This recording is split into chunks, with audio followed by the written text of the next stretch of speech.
How do we practice enforcing or shedding light upon daily illusions, or sometimes self-made delusions that make us live in our own sheltered form of reality, in our own bubble of solace that would only serve you to an extent, because this brings about a fantasized reality.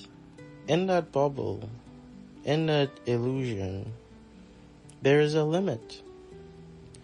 And not all limits are bad things. That's not the focus here. The limit is the limit through which you can actually interact with reality. Your grasp or understanding of reality and how it works. Because most of the times, what hinder us all tends to be our illusions or fantasies, creations of things that haven't yet existed, haven't been done, that weren't actually there. And in some ways, this can make or break an individual. Some can go insane from this. However, with insight, we always practice compassion. Because oftentimes we create these bubbles because reality can seem harsh. It can inflict emotions of fear, guilt, shame.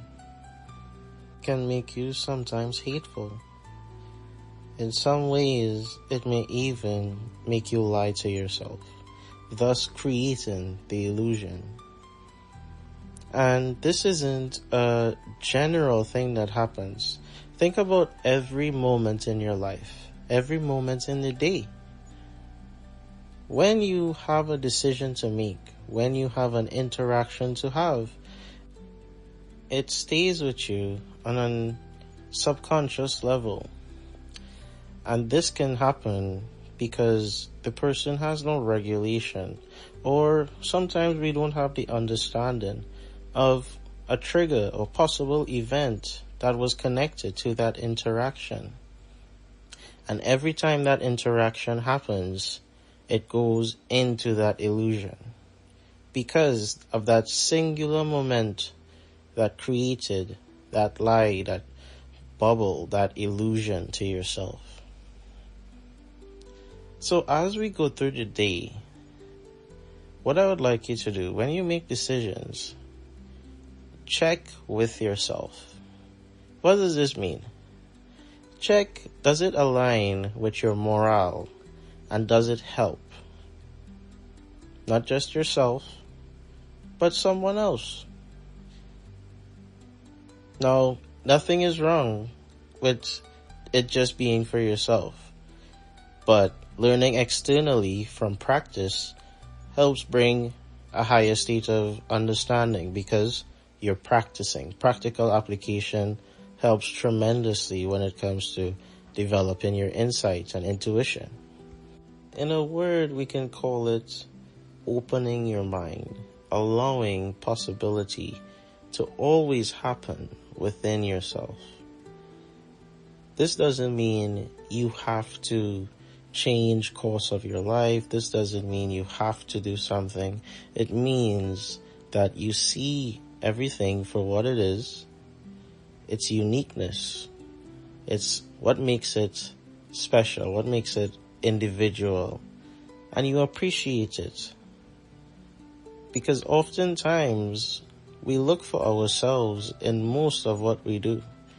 Most of our actions is determined by trying to give some form of self-improvement. So practicing being the one that sheds light upon this means being able to see them for their individuality and not being indulged in it, not having to be in that experience, but seeing it as part of yourself. Not having to physically go through that experience, seeing that experience, appreciating it, understanding it, and learning the lesson through which was given because of it. So as you approach challenges, be it in the form of person, thing, event, or situation, I'd like you to first see it for what it is. Meaning, don't look at the consequence. Look at the source.